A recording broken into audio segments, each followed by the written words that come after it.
Well, for this video, I thought I'd sit down and talk to everybody about something called levels of care. Now, if you're a clinician, you're probably familiar with this, or any other kind of provider medically, but this is something that I think would be helpful to explain in a little more detail for those that aren't familiar with the process or don't know what levels of care are. Levels of care are essentially a way in the medical or behavioral health field to talk about intensity of treatment services. And that's based on something called medical necessity, meaning how much treatment, how many services does the client need in order to get to an optimal state of functioning. Now, something to remember, whether you are, an administrator looking to expand your current programs, or whether you're, a therapist coordinating with other providers across the levels of care range, or whether you're just a client trying to navigate the system, it's important to understand these, and they work kind of like a stair step. So there's higher levels of care, higher intensity, and then lower levels. And the goal is to kind of walk a client down each of these levels from however high they need down to where they can be functioning on their own, they can be autonomous, and don't need a real high intrusive level of intensity for any kind of therapy or even medical services. Now, that changes depending upon the situation that the client is facing. And one of the things that you'll want to keep in mind too is that it changes in terms of state regulations. So the way these programs look, how much, what that intensity is, how many different types of services that they get will change depending on the regulations of each state in the United States. And it also changes even within the same state based on different types of programs and how their program is set up. So this is just some generalities, some general things about them. So let's just jump into it. Oh, another thing to remember is when it comes to levels of care, this isn't an objective assessment where you just say, well, this is what I think the client needs, so I'm going to stick them over here. There are screeners, objective screeners, that these tools will rate a client's symptoms, will rate their situation, their environment. They're very holistic in looking at everything going on in the client's life, and that score will place them at a level of care. However, even the screeners, the instrument tools are different. So some of the most common, most popular ones would be the LOCUS, the Level of Care Utilization System, LOCUS. The other is the ASAM, ASAM, and it's through the American Society of Addiction Medicine. So each of these screeners approach things a little bit differently. So for example, a level 1 on the ASAM is an outpatient level, whereas on the LOCUS, the outpatient is a level 2. For residential, ASAM is a 3.5. Whereas LOCUS is a level 5. So there's some variation here, but if you're familiar with those tools, that'll help you to kind of determine, what's the best level of care based on the score. If you're not a provider, don't even worry about that. It doesn't matter. So let's just jump into it.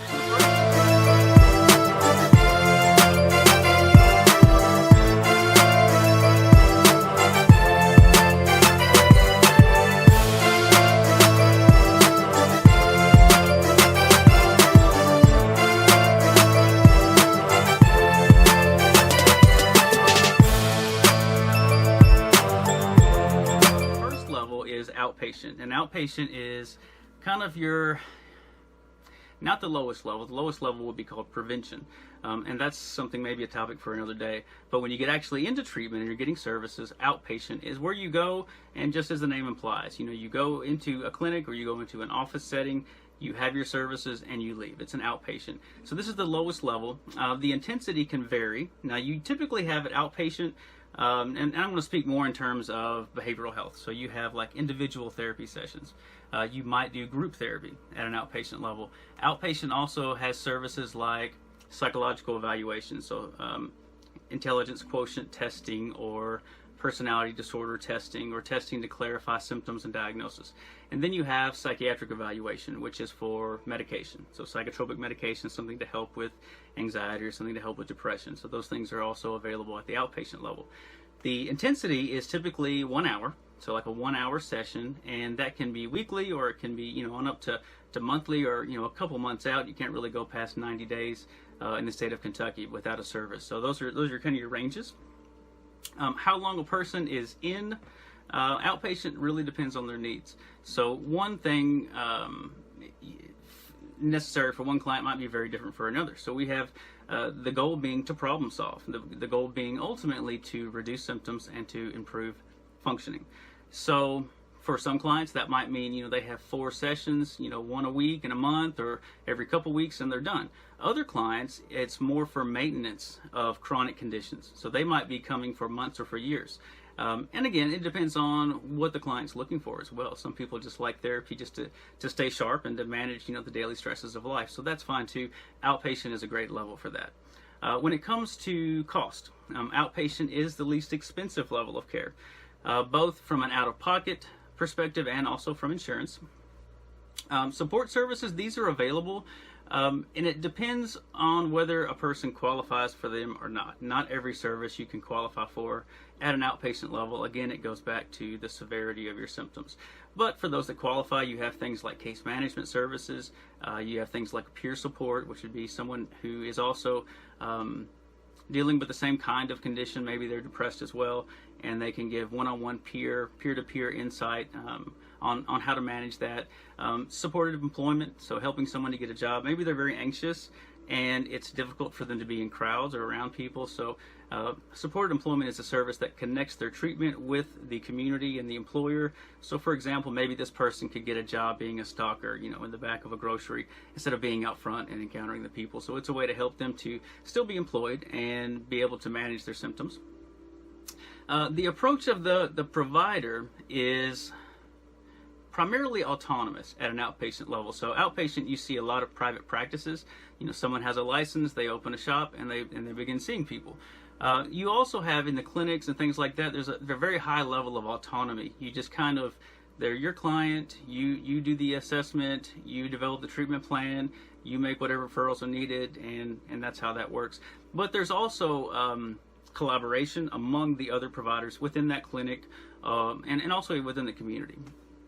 So when it comes to administrator considerations, if you are the one in charge of a program like this or overseeing a clinic, what you want to do is to ensure, the primary goals are typically to ensure therapist productivity. You want to make sure that therapists are seeing clients regularly, that they're seeing enough clients, and that the quality of that care is sufficient to meet the client's needs. And then you also want to foster kind of a teamwork approach, because there is a lot of autonomy and everybody's kind of doing their own thing. You want to kind of pull everyone together and get them to work as a team. The special considerations of that level is maintaining engagement. Clients often will disengage from services, they won't get involved. And so you have to pull them in and make sure that they're still getting all the services that they need. I'm going to speed up a little bit because this is going long. The next level is intensive outpatient. It might be called IOP. You might have heard it called that. This is also as at a clinic or an office. Sometimes it'll be in a residential center. Common services are primarily group therapy.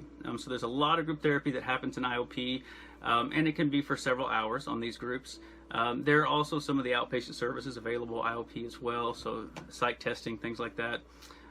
The intensity is going to be 9 to 12 hours weekly, and that's of the group therapy. And there might also be an individual therapy session as well.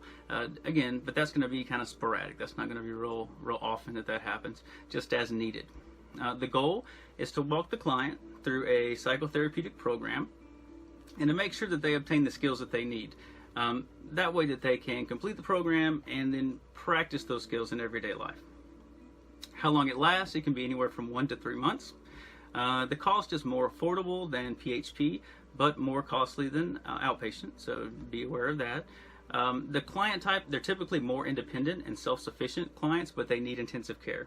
And this might be due to like a court order. If someone is required to seek treatment for their addiction, or if someone is has a domestic violence situation and they're ordered by the court to seek services. So that's the type of client you'll typically see.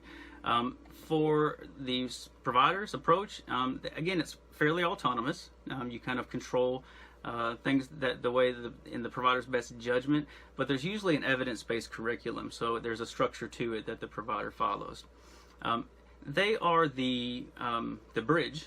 IOP is the bridge between PHP and residential, so your partial hospitalization and then maybe your full hospitalization, and so they work within that gap. And so for administrators, what you want to do is to bridge the higher and the lower level services by fostering and reinforcing the community partnerships that you have, and that might be with others in the community, with civic groups, with courts, with referral sources. So making sure that pool is solid and that you are a resource that they want to connect with. The big piece for special considerations is probably just promoting practical applications of the skills learned, making sure the clients can apply those. It's not enough just to go do the time and get the certificate. They have to be able to use those skills. So next one is partial hospitalization, a PHP program. This can also be provided in the office or in a clinic or in a residential center or in a hospital. So there's a lot of places this could occur. This is primarily group therapy. You have supportive individual therapy as a component, and then also your psych testing, psychiatric evaluations, those are a piece as well. The intensity is typically 20 hours, and then 5 per day, each 5 hours per day of a group type therapy. So it's a lot of group that's getting involved, a lot of engagement. The goal is to enhance client stability and to develop relapse prevention plans so that they're ready to drop to a lower level of care, like an IOP or an outpatient. And by the way, you can skip levels. You might go directly from residential to outpatient, or directly, if someone severely decompensates, they might bounce all the way up immediately to residential from outpatient. So, but this is ideal. You want to kind of stair step them down, titrate off of the therapy at a pace that is comfortable for the client, that they can handle. The time for PHP, typically 5 to 6 weeks, something like that. The cost, PHP can be quite expensive, particularly if insurance doesn't cover any needed housing. So in terms of the service, just talking about housing, you can have peer support and case management services in a PHP setting. A lot of programs will typically also provide off-site housing. So for example, it might be in an area where the client doesn't live, or you need a more structured environment. And so there's like an apartment complex that maybe a hospital owns, and the client will stay in the apartment complex, and then they'll have a transport, a bus that'll transport them back and forth between the apartment and the facility, for their therapy each day. So that's a common part of PHP, but it's not like they're living in the facility or anything. The client type, they're not as severe as inpatient clients, but they typically have serious functioning deficits. So there's issues going on that require close monitoring and high accountability. The service provider's approach is highly collaborative. So you want to seek to connect the client with as many sources of support while also helping them maintain their autonomy as much as possible. For administrators, you want to equip your providers to meet as many needs as possible for each client. And there's a lot of different aspects, little branches, things that branch off of that. It might be employment, it might be housing, it might be their physical health, their mental health, obviously. But you want to make sure that they are connecting with programs and things that can help them in those areas. Because obviously if they're homeless, well, they're probably not going to do as well in treatment. So we want to make sure those needs are met too. Special considerations, ensuring treatment compliance. Clients that don't follow through and follow up, they don't show up, obviously that's gonna knock them out of treatment. So making sure that they continue to engage. And you want to make sure that they're ready, for a drop-in level of care as needed, or to be watchful that if they're really struggling, you can bounce them up in level of care, send them to a higher level. So the last one I'll cover today is residential or inpatient. And again, that's just as it says. Your location is typically in a residential treatment center, like in acute crisis center or stabilization center or a hospital. So the common treatment services, you have very intensive group therapy as well as individual therapy, and there's a lot of psychoeducation that goes on, so a lot of teaching. If you think of rehab, there's a lot of education about substances, about the effects of drugs on the body, about how to change your lifestyle and live healthier lives. The intensity, as the name implies, another piece of residential that's important is crisis services. So this is something that typically, if they're in this level of care, they're going to be dealing with acute issues, so severe issues. And so you want to make sure that you can stabilize someone that is in a severe state of crisis, where they might be actively suicidal, or they might be using drugs so uncontrollably that it poses a threat to them. They could overdose, they could die. So we need to stabilize that, because they're unable to do that on their own without being in a safe environment.